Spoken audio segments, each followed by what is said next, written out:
কৃষ্ণ ভগবান গুরুর কাছে শিক্ষা নেওয়ার পরে যখন গুরুর চরণে গুরু দক্ষিণা দিতে যাবে, এখানে তত্ত্বটা একটু শুনবেন। তথ্যটা, কৃষ্ণ যখন গুরু দক্ষিণা দিতে যায়, গুরুদেব বলে তুমি তো জগতের ভগবান,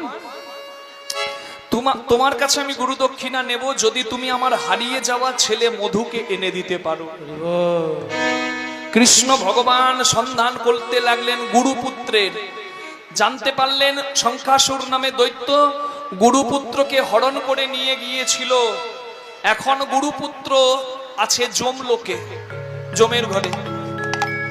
তখন শঙ্খাসুর অসুরকে দমন করে পাঞ্চজান্য শঙ্খ ধ্বনি করে যমলোক থেকে গুরুপুত্রকে ফিরিয়ে গুরুর চরণে গুরু দক্ষিণা দেন। ওই জন্য বলে না যে সব অসাধ্য সাধন করতে পারেন ভগবান শ্রীকৃষ্ণ। বলুন কৃষ্ণচন্দ্র ভগবান কি।